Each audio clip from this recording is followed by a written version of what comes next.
सभी हिंदी साहित्य प्रेमियों का हिंदी साहित्य की क्लास में आपका हार्दिक स्वागत अभिनंदन। हम पढ़ रहे हैं प्रयोगवाद से संबंधित महत्वपूर्ण क्वेश्चन आंसर।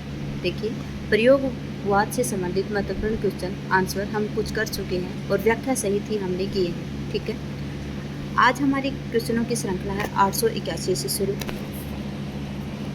मुक्तिबोध का ब्रह्म राक्षस किसका प्रतिनिधि है? देखिए, मुक्तिबोध की जो कविता है कौन सी, ब्रह्म राक्षस, ये इनकी एक लंबी कविता है और इसमें किसका प्रतिनिधि करती है ये कविता? जो मुक्तिबोध जी की ब्रह्म राक्षस कविता है वो किसका प्रतिनिधि करती है? बुद्धिजीवी का करती है, पूंजीपति का, निम्न वर्ग का, सर्वहारा वर्ग का।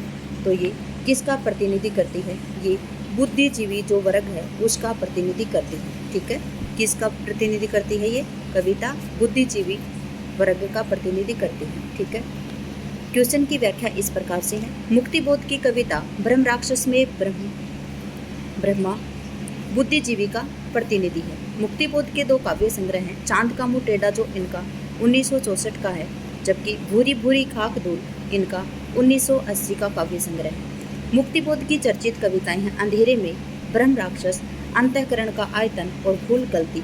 ये इनकी सभी लंबी कविताओं में आते हैं और इनकी बहुत ही महत्वपूर्ण कविताएं हैं ये। मैंने देखा एक बूंद सहसा उछली। देखिए क्या है, मैंने देखा एक बूंद सहसा उछली, सागर के झाग से रंग गई क्षण भर ढलते सूरज की आग से। क्या है, मैंने देखा एक बूंद सहसा उछली, सागर के झाग से रंग गई क्षण भर ढलते सूरज की आग से। उपयुक्त पंक्तियाँ किस कवि की हैं? अज्ञे जी की हैं, जगदीश गुप्त जी की हैं, भारत भूषण अग्रवाल जी की हैं और गिरिजा कुमार माथुर जी की हैं। तो ये अज्ञे जी की पंक्तियाँ हैं। किसकी पंक्तियाँ हैं ये? अज्ञे जी की पंक्तियाँ हैं। ठीक है, देखिए यहाँ पे आए हैं आपके कितने कवि? 4, और इनका मैं जन्म वर्ष आपको बता देती हूँ। अज्ञे जी का है 1911, जगदीश गुप्त जी का है 1924, भारत भूषण अग्रवाल और गिरजा कुमार माथुर इन दोनों का जन्म है 1919। अज्ञे जी 1911, जगदीश गुप्त 1924, भारत भूषण अग्रवाल, गिरिजा कुमार माथुर और नेमित चंद्र जैन इन तीनों का जन्म सन 1919 है। मैंने देखा एक सहसा उछली सागर से, एक बूंद सहसा उछली सागर के झाग से रंग गई क्षण भर ढलते सूरज की आग से। उपयुक्त पंक्तियां अज्ञे जी की हैं। लाल आंचल से पसीना पोंछ दो, लाल आंचल से पसीना पोंछ दो, बाल पतली उंगलियों से ओछ दो। ये किसकी है? गिरिजा प्रसाद माथुर जी की है। अगली है, हम तो सारा का सारा लेंगे जीवन, कम से कम वाली बात न हमसे कहिए। क्या है कि हम तो सारा का सारा लेंगे जीवन, कम से कम वाली बात हमसे न कहिए। उपयुक्त काव्य पंक्तियाँ किसकी हैं? तो उपयुक्त काव्य पंक्तियाँ रघुवीर सिंह जी की। किसकी हैं? रघुवीर साहे की पंक्तियाँ हैं ये। ठीक है, किसकी हैं? रघुवीर साहे जी की पंक्तियाँ हैं। आए हैं यहाँ पे 4 कवि और इनके जन्म वर्ष आपको याद करने हैं। अज्ञे जी हैं 1911, काफ़ी बार आ चुके हैं अज्ञे जी, आप याद रखेंगे 1911। सर्वेश्वर दयाल सक्सेना है 27, रघुवीर साहे 1929 और मुक्तिबोध जी हैं 1917। ठीक है, क्वेश्चन की व्याख्या इस प्रकार से है। हम तो सारा का सारा लेंगे जीवन, कम से कम वाली बात न हमसे कहिए। उपयुक्त काव्य पंक्तियों के लेखक रघुवीर साहे हैं। रघुवीर साहे का जन्म 1929 है। अन्य कवियों की पंक्तियाँ इस प्रकार से हैं। किंतु हम हैं द्वीप, हम धारा नहीं, स्थिर समर्पण है हमारा, एक सदा के द्वीप हैं स्रोत स्विनी के। किसकी हैं ये? अज्ञे। किसकी हैं? किसकी पंक्तियाँ हैं? देखिए, किंतु हम हैं द्वीप, हम धारा नहीं है। क्या बोल रहे हैं कि हम हैं द्वीप, हम धारा नहीं है, स्थिर समर्पण है हमारा, हम सदा से द्वीप हैं, स्रोत वाहिनी नहीं है। कि द्वीप हैं वो स्रोत वाहिनी, स्रोत स्विनी नहीं है, वो बहते हुए नहीं रहते हैं, वो स्थिर समर्पण है उनका। क्या है? और उनकी धारा नहीं है, वो केवल क्या है? द्वीप है। और ये द्वीप अकेला, ये किसकी है? कृति अज्ञे जी की कृति है। मैं नया कवि हूँ, इसी से जानता हूँ सत्य की चोट बहुत गहरी होती है। कौन बोल रहे हैं? सर्वेश्वर दयाल सक्सेना जी कह रहे हैं कि मैं नया कवि हूँ, इसी से जानता हूँ कि सत्य की चोट बहुत गहरी होती है। अगला कथन किसका है? अब अव्यक्ति के सारे खतरे उठाने ही होंगे, तोड़ने होंगे मठ और गढ़ सभी। क्या है? अब अव्यक्ति के सारे खतरे उठाने ही होंगे, तोड़ने होंगे मठ और गढ़ सभी। ये किसकी है? मुक्ति बोध जी की काव्य पंक्तियाँ हैं। काव्य पंक्तियाँ आप याद रखेंगे, रट लीजिए इनको, ठीक है। और इनसे संबंधित महत्वपूर्ण क्वेश्चन आंसर परीक्षा में आते हैं। जमीन पक रही है किसका कविता संग्रह है? जमीन पक रही है ये किसका काव्य संग्रह है? तो देखिए, जमीन पक रही है ये कब की कृति है? ये 1980 की कृति है। कब की है? 1980 की कृति है। और ये किसकी है? केदारनाथ सिंह जी की कृति है। किसकी है? केदारनाथ सिंह है, उनकी कृति है ये। कौन है केदारनाथ सिंह? केदारनाथ सिंह 1934 में जन्म हुआ इनका। और जो कीर्ति चौधरी हैं उनका जन्म भी कितना है? 1934।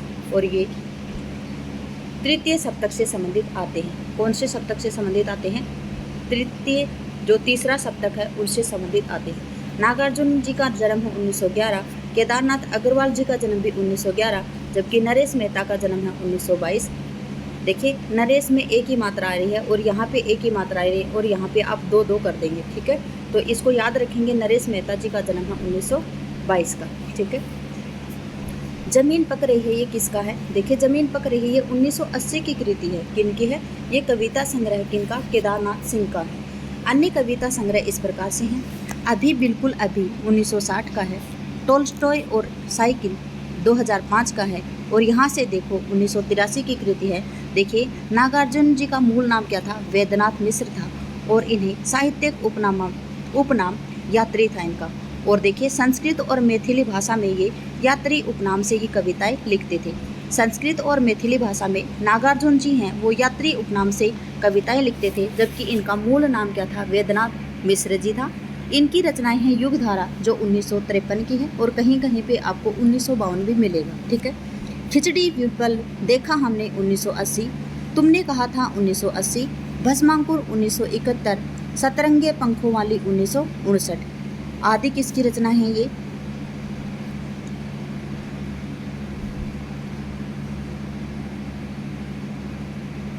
देखिए, किसकी रचनाएं पढ़ी हैं ये हमने? नागार्जुन जी की रचनाएं पढ़ी हैं यहाँ तक। आगे है नरेश मेहता, इनका जन्म है सन 1922। याद रखेंगे, दूसरा सप्तक के दूसरे तार सप्तक के कवि कौन है? नरेश मेहता जी। इनकी रचनाएं हैं वन पाखी सुनो, और वन पाखी सुनो इनकी कब की है? तो आप याद रखेंगे, वन पाखी सुनो इनकी 1914 की रचना है। बोलने दो चीड़ को 1914 की रचना है। चेता और उत्सवा भी इनकी कृतियाँ हैं। इनका रचना काल मुझे याद नहीं आ रहा है, याद तो मैंने किया था लेकिन अभी मुझे याद नहीं आ रहा है, ठीक है। अगली क्लास में बता दूंगी मैं आपको। लेकिन वन पाखी सुनो और बोलने दो चीड़ को ये किसकी हैं? ये नरेश मेहता जी की रचनाएं हैं और दोनों ही 2014 की रचनाएं हैं, ठीक है। इसके बाद में है केदारनाथ अग्रवाल जी, ये प्रगतिवादी कवि हैं। कौन से कवि हैं ये? प्रगतिवादी कवि हैं केदारनाथ अग्रवाल जी। इनकी रचना है युगी की गंगा और नींद के बादल, दोनों इनकी 1947 की रचनाएं हैं। अपूर्वा है इनकी 1984। देखिए, अपूर्वा के लिए इन्हें साहित्य अकादमी पुरस्कार मिला था। आत्मगंध है इनकी, जमुन जल तुम 1984 है। फूल नहीं रंग बोलते हैं 1965, गुल मेहंदी 1978, लोक और आलोक इनकी 1957 की रचना है, ठीक है। याद रखेंगे आप, लोक और आलोक इनकी 1957 की रचना है। फूल नहीं रंग बोलते हैं ये 1965 की रचना है, जबकि गुल मेहंदी उनकी 1978 की रचना है। अपूर्वा इनकी महत्वपूर्ण रचना है जो 1984 की है और अपूर्वा के लिए इन्हें साहित्य अकादमी पुरस्कार दिया गया था, ठीक है। गीत फरोश में कवि क्या कहना चाहते हैं? देखिए, गीत फरोश आपके जो यूजीसी नेट है, जेआरएफ है, उसमें लगी हुई है रचना गीत फरोश। गीत फरोश रचना किसकी है? तो गीत फरोश रचना भवानी प्रसाद मिश्र जी का काव्य संग्रह है। देखिए, क्या कहते हैं गीत फरोश में? गीत फरोश में कवि क्या कहना चाहते हैं? कवि के लिए सुनहरे अवसर बहुत हैं, दूसरों के मनमाफिक कविता लिखने और बेचने के लिए कवि विवश हैं। बिल्कुल ठीक है, गीत फरोश को वो गीत बेचने के लिए कह रहे हैं, तो वो कह रहे हैं कि दूसरों के मनमाफिक कविता लिखने और बेचने के लिए कवि विवश हो रहा है। कवि पैसे के लिए गीत लिखता है, कवि ज्ञान और संवेदना से हीन होता जा रहा है। तो देखिए, यहाँ पे आएगा आपका बी ऑप्शन, बिल्कुल ठीक, पढ़ते हैं व्याख्या। गीत प्रोस 1953 की रचना है। ठीक है, कब की है? 1953 की रचना। गीत प्रोस में कवि कहना चाहता है कि दूसरों के मन भाव की कविता लिखने और बेचने के लिए कवि विवश है। गीत प्रोस 1953 भवानी प्रसाद मिश्र का काव्य संग्रह है। यहाँ पे याद रखेंगे आप, भवानी प्रसाद मिश्र जी का जन्म सन 1913 है। इनके अन्य काव्य संग्रह हैं चकित है दुख 1968, अंधेरी कविताएं 1968, गांधी पंचशती 1969, बुनी हुई रस्सी 1971, इदम नमम 1977, संप्रीति 1982 इत्यादि हैं।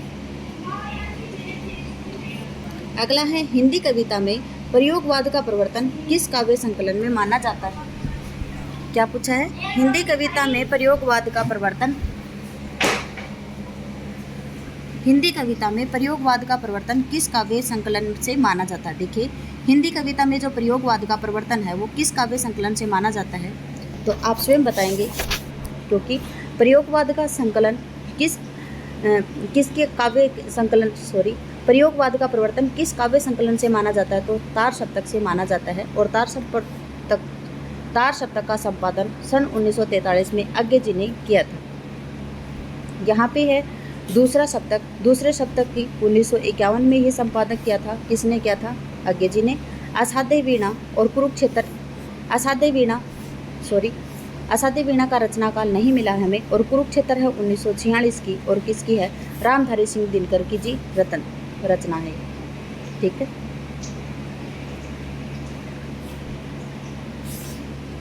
हिंदी कविता में प्रयोगवाद का प्रवर्तन अज्ञे द्वारा सन 1943 में संपादित काव्य संकलन तार सप्तक से माना जाता है। ध्यातव्य है, तार सप्तक में 7 कवियों की कविताओं का संकलन प्रकाशित है। अज्ञे ने इन 7 कवियों को राहों का अन्वेषी कहा है। क्या कहा अज्ञे जी ने? इन 7 कवियों का राहों का अन्वेषी कहा है। दूसरा सप्तक का भी संपादन अज्ञे ने वर्ष 1951 में किया। कुरुक्षेत्र के रचनाकार रामधारी सिंह दिनकर हैं और असाध्य वीणा के अज्ञे जी। निम्नलिखित रचनाओं में कौन सी कुंवर नारायण जी की लिखी रचना है? क्या पूछा आपसे कि निम्नलिखित रचनाओं में से कौन सी कुंवर नारायण जी की रचना है? पारो है मेरे साक्षात्कार, बात की बात और इमरतियाँ, तो किसकी है? जो मेरे साक्षात्कार हैं वो किसकी कृति है? कुंवर नारायण जी की कृति है। किसकी कृति है? कुंवर नारायण जी की कृति है मेरे साक्षात्कार। और पारो है नागार्जुन की 1975। ठीक है, किसकी है? जो नागार्जुन की है वो क्या है? पारो है 1975 की। अगली है मेरे साक्षात्कार, कुंवर नारायण जी की लिखी रचना है। पारो इमरतिया नागार्जुन की रचना है। देखिए, पारो कब की रचना है? सन 1975 की है। किसकी है? नागार्जुन की। जबकि बात की बात शिव मंगल सुमन की रचना है। बात की बात है ये किसकी है? शिव मंगल सुमन की रचना है। देखिए, शिव मंगल सुमन का जन्म सन 1915। कुंवर नारायण की अन्य रचनाएं इस प्रकार से हैं। चक्रव्यूह इनकी 56, आत्मजयी 1965, परिवेश हम तुम 1961, आमने सामने इनकी 1979, वात्सरवा के बहाने 2008। शिव मंगल सुमन की अन्य रचनाएं इस प्रकार से हैं। हिल्लोल इनकी है 1939, पर आंखें नहीं भरी 1984, नवयुगी के गान इनकी रचना काल मुझे नहीं मिला है, प्रलय सृजन 1950, गुनिया का यौवन, कलकत्ते का अकाल और चल रही कुदाली। जबकि नागार्जुन की अन्य रचनाएं इस प्रकार से हैं। युगधारा है इनकी 1952, कहीं कहीं पे युगधारा इनकी 1953 भी मिलती है। युगधारा कब की मिलती है इनकी? कहीं कहीं पे हमें युगधारा इनकी 1953 में मिलती है। ठीक है,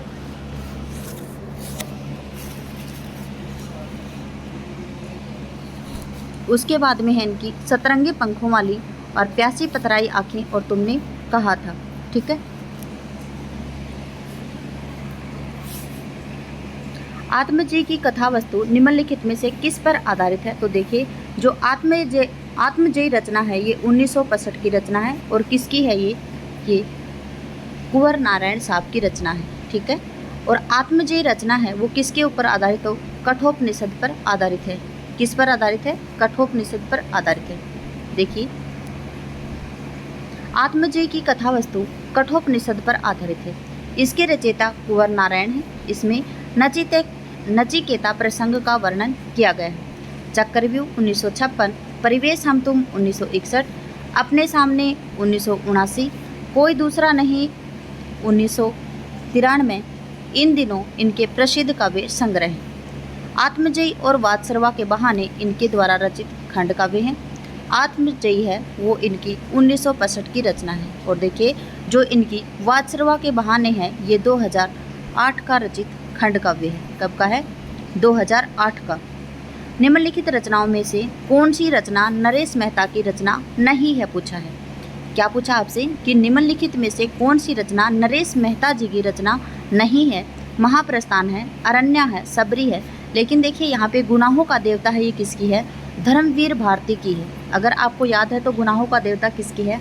धर्मवीर भारती की है। और कब का है? ये सन 1949 का उपन्यास है। देखिए गुनाहों का देवता सन 1949 का उपन्यास है, और किसका है? धर्मवीर भारती का है। जबकि महाप्रस्थान, अरण्या और सबरी ये किसकी रचना है? नरेश मेहता जी की रचना है। देखते हैं क्वेश्चन की व्याख्या। निम्नलिखित रचनाओं में से गुनाहों का देवता नरेश मेहता के द्वारा लिखित नहीं है, बल्कि गुनाहों का देवता धर्मवीर भारती का लिखित उपन्यास है, और कब का है? सन 1949 का है। इनके अन्य काव्य संग्रह इस प्रकार से हैं। सूरज का सातवां घोड़ा 1952, जबकि इनका जो महाप्रस्थान है वो 1975। अरण्या और सबरी, अरण्या इनकी 1985 की है, और सबरी नरेश मेहता द्वारा लिखित प्रबंध काव्य हैं। इनकी अन्य रचनाएं हैं वन पाखी सुनो 2014, बोलने दो चिड़ को 2014, मेरा समर्पित एकांत, चैत्या इनकी 1993, उत्सवा इनकी 2014, और संशय की एक रात इनका एक प्रबंध काव्य है, जो कब का है? सन 1962 का है।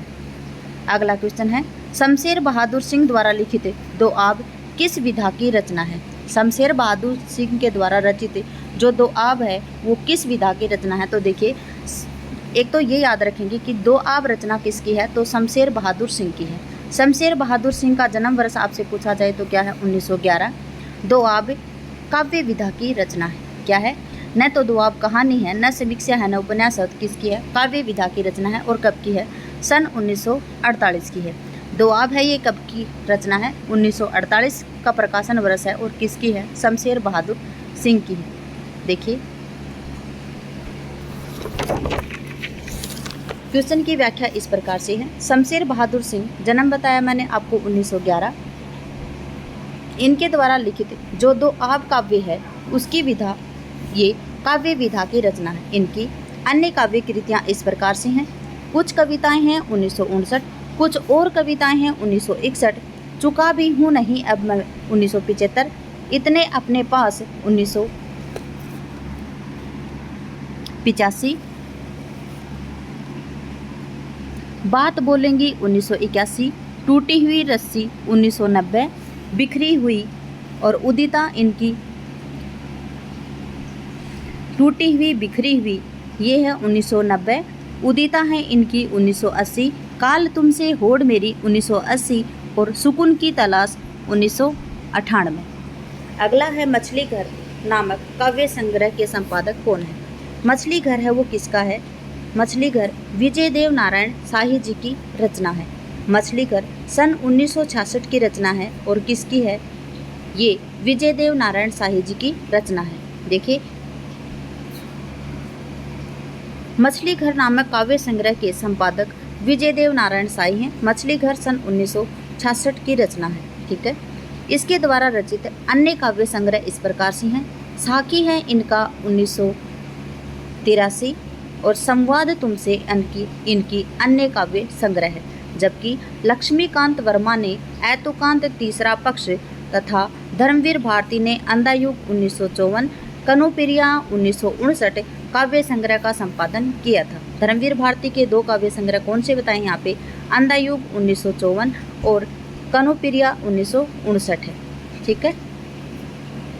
क्वेश्चन नंबर 892 देखिए, गजानंद माधव मुक्तिबोध की रचना चांद का मुँह टेढ़ा कौन सी कविता संकलित नहीं है? क्या पूछा आपसे कि गजानंद माधव मुक्तिबोध की रचना है जो चांद का मुँह टेढ़ा, उसमें कौन सी कविता है जो संकलित नहीं है? पूछा है। जन्मदिन की धूप में, एक स्वप्न कथा, भूल गलती, और ब्रह्म राक्षस। देखिए जो इनका चांद का मुंह टेढ़ा है वो 1964 का काव्य संग्रह है। कब का है?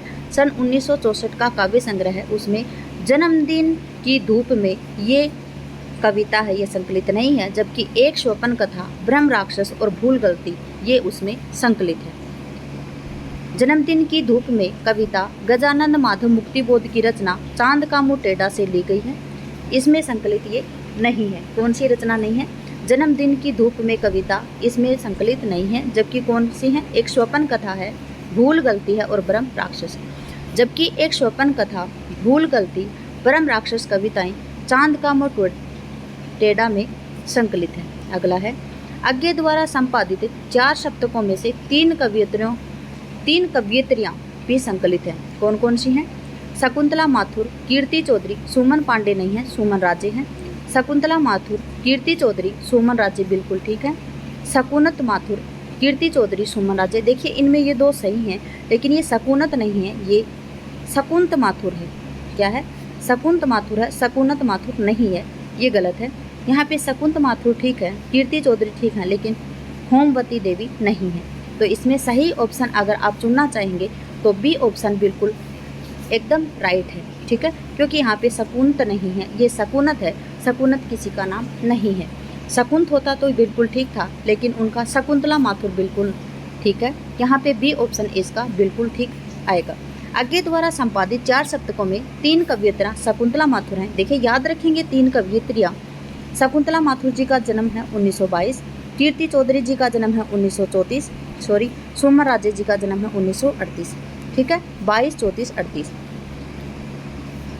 अगला देखते हैं। शकुंतला माथुर दूसरे तार सप्तक तथा कीर्ति चौधरी तीसरे तार सप्तक, उसके बाद में जो सुमन राजे हैं वो चौथे तार सप्तक से संबंधित है। यहाँ शकुंतला माथुर के स्थान पर शकुंत माथुर शुद्ध है, पर आयोग ने शकुंतला माथुर को ही विकल्प में शुद्ध बताया है, जिसको सही माना जाता है।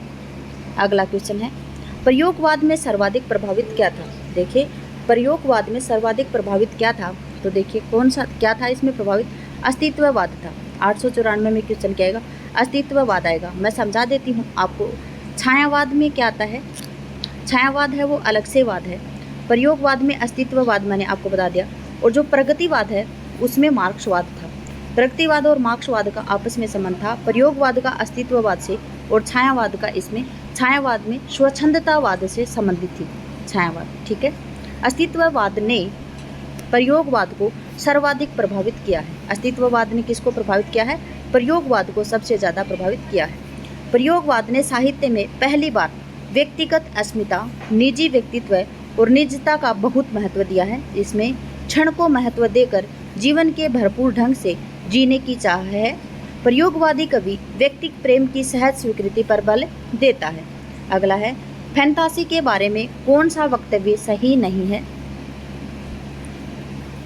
फैंटासी का प्रयोग यथार्थ सृष्टि के निषेध के लिए किया जाता है, यही आपका गलत आएगा। ठीक है, ए ऑप्शन आपका आंसर बिल्कुल ठीक है, क्योंकि यहाँ पे निषेध नहीं आएगा। फैंटासी का प्रयोग अतिरंजनापूर्ण वर्णन के लिए होता है, बिल्कुल ठीक है। यहाँ पे आता फैंटासी का प्रयोग यथार्थ सृष्टि के निषेध के लिए नहीं, निषेध नहीं आएगा, यथार्थ सृष्टि के निर्माण के लिए या फिर उनके विकास के लिए होता है। देखिए अगला उत्तर है, फैंटासी का प्रयोग एक समांतर संसार के निर्माण के लिए होता है, बिल्कुल ठीक है। फैंटासी का प्रयोग सत्य निरूपण के लिए होता है। देखिए ये 3 option A, B, C, D बिल्कुल ठीक हैं, जबकि ए ऑप्शन आपका गलत है। फैंटासी का प्रयोग सृष्टि के निषेध के लिए होता है, यह वक्तव्य फैंटासी के बारे में सही नहीं है, जबकि फैंटासी के बारे में सही वक्तव्य इस प्रकार से हैं। फैंटासी का प्रयोग सत्य निरूपण के लिए होता है। फैंटासी का प्रयोग एक समांतर संसार के निर्माण के लिए होता है। फैंटासी का प्रयोग अतिरंजनापूर्ण वर्णन के लिए किया जाता है। अगला क्वेश्चन है, मुक्ति बोध की किस पुस्तक को प्रतिबंधित किया गया था? क्या पूछा कि मुक्ति बोध जी की कौन सी पुस्तक है जिसको प्रतिबंधित किया गया था? विपात्रा थी, एक साहित्यिक डायरी, चांद का मुंह टेढ़ा, भारतीय इतिहास और संस्कृति। देखिए भारतीय इतिहास और संस्कृति है, उनकी एक पुस्तक थी मुक्ति बोध जी की, जिसको प्रतिबंधित किया गया था। देखते हैं क्वेश्चन की व्याख्या। देखिए इस प्रकार से पढ़ते हैं इसकी व्याख्या हम। देखिए, मुक्तिबोध जी की पुस्तक भारत इतिहास और संस्कृति को प्रतिबंधित किया गया था। उल्लेखनीय है कि मध्य प्रदेश शासन द्वारा भद्रता और नैतिकता के विरुद्ध ठहराई गई इस पुस्तक पर मध्य प्रदेश के न्यायालय में मुकदमा चला था। किस प्रकार से ठहराई थी कि मध्य प्रदेश शासन के द्वारा इसे भद्रता और नैतिकता के विरुद्ध ठहराई गई थी और इस पुस्तक पर मध्य प्रदेश न्यायालय के द्वारा मुकदमा चलाया गया था, जिसका निर्णय यह था कि इसके 10 आपत्तिजनक अंशों को हटाकर इसे पुनः से प्रकाशित किया जा सकता है। इस पुस्तक की भूमिका में मुक्तिबोध ने लिखा था कि यह इतिहास की पुस्तक नहीं है। इस अर्थ में भी सामान्यतः इतिहास में राजाओं, युद्धों और राजनीतिक उलटफेरों का जैसा विवरण रहता है वैसा इसमें नहीं है। युद्धों और राजवंशों के विवरण में न अटक कर मैंने अपने समाज और उसकी संस्कृति के विकास पथ पर अंकित किया है। उन्होंने वापस कहा था कि मुक्तिबोध जी ने कहा कि क्या है कि इसका अर्थ ये नहीं है कि इसमें मैंने इतिहास की पुस्तक नहीं है ये, इसका अर्थ यह नहीं है कि मैंने सामान्य इतिहास में राजाओं और उनके राजनीतिक उलटफेरों का जैसा विवरण रहता है वैसा इसमें मैंने नहीं किया है। मैंने तो युद्धों और राजवंशों के विवरण में न अटक कर मैंने अपने समाज और उसकी संस्कृति के विकास पथ पर अंकित किया है। अगला क्वेश्चन है, प्रियमवद निम्नलिखित में से किस कविता से संबंधित है? प्रलय की छाया, असाध्य वीणा, ब्रह्म राक्षस और कामायनी। तो देखिए, जो प्रियमवद थे वो असाध्य वीणा से संबंधित थे। अगर आपने असाध्य वीणा पढ़ी होगी कविता, तो एक वीणा थी जिसको कोई भी नहीं साध सकता था। सब तरह के महानुभाव बुलाए गए लेकिन वो वीणा को नहीं बजा सके। लेकिन प्रियमवद थे, उन्होंने अपने माथे से लगाई वीणा को और एकदम से झुककर वीणा में वो लीन हो गए थे और उसके बाद में वीणा के तार झंकार उठे और इसमें प्रियमवद पात्र है इसमें। ठीक है, अज्ञे द्वारा रचित असाध्य वीणा का पात्र कौन है? प्रियमवद है। अज्ञे की अन्य कविताएं हैं कितनी नावों में कितनी बार, इनकी 1967 की रचना है। आंगन के पार द्वार 1961 की रचना है। इंद्रधनुष रोंदे हुए 1957 की रचना है। जबकि ब्रह्म राक्षस मुक्तिबोध द्वारा और प्रलय की छाया कामायनी जयशंकर प्रसाद द्वारा रचित है। ठीक है, प्रयोग अपने आप में इष्ट नहीं है वरन वह साधन है, यह कथन किस वाद से संबंधित है? देखिए, प्रयोग अपने आप में इष्ट नहीं है वरन वह साधन है, यह कथन किस वाद से संबंधित है? किस वाद से संबंधित है? तो ये प्रयोगवाद से संबंधित है। ठीक है, क्वेश्चन की व्याख्या है इस प्रकार से, उक्त कथन प्रयोगवाद से संबंधित है। यह कथन अज्ञे ने दूसरा सप्तक की भूमिका में लिखा है। प्रयोगवाद का आरंभ सन 1943 में सच्चिदानंद हीरानंद वात्स्यायन अज्ञे के संपादक में प्रकाशित तार सप्तक से माना जाता है। तार सप्तक में 7 कवि संग्रहित हैं जिनका विवरण इस प्रकार से है।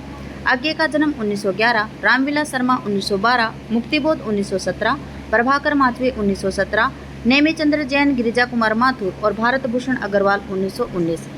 अगला क्वेश्चन है, एक दूसरे से भिन्न भिन्न नए नए विचारों एवं रचना शैलियों के जो 7 कवि प्रयोगवाद के कवि के रूप में प्रसिद्ध हुए हैं, उनकी कविताओं के संग्रह का सही नाम क्या है? देखिए, क्या है सही नाम? तो तार सप्तक के नाम से जाना जाता है। देखिए, एक दूसरे के भिन्न भिन्न नए नए विचारों और रचना शैलियों के जो 7 कवि प्रयोगवाद के कवि के रूप में प्रसिद्ध हुए हैं, उनकी कविताओं का संग्रह तार सप्तक नाम से जाना जाता है।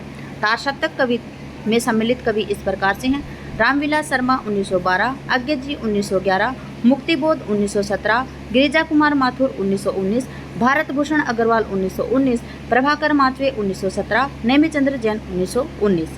अगला है, प्रयोगवाद का जन्म छायावाद और किसकी रूढ़ियों की प्रतिक्रिया में हुआ था? प्रयोगवाद का जन्म छायावाद और किसकी रूढ़ियों के प्रतिक्रिया में हुआ था? तो किस में हुआ था? प्रगतिवाद की प्रतिक्रिया में किसका जन्म हुआ था? प्रयोगवाद का जन्म हुआ था, क्योंकि भारतेंदु युग के बाद में द्विवेदी युग के बाद में छायावादी युग के बाद में प्रगतिवादी युग और प्रगतिवादी युग के बाद में प्रयोगवाद। ठीक है, प्रयोगवाद का जन्म छायावाद और प्रगतिवाद की रूढ़ियों की प्रतिक्रिया में हुआ था। सन 1918 से 1936 के कालखंड को छायावाद के नाम से जाना जाता है। सन 1936 से 43 तक के कालखंड को प्रगतिवाद के नाम से जाना जाता है तथा सन 1943 से 1953 के कालखंड को हिंदी साहित्य में प्रयोगवाद नाम से जाना जाता है। ठीक है, इसी के साथ करते हैं हम क्लास का समापन। क्लास में बने रहने के लिए आपका धन्यवाद। आपका दिन शुभ रहे। जय हिंद, जय भारत, जय जवान, जय किसान।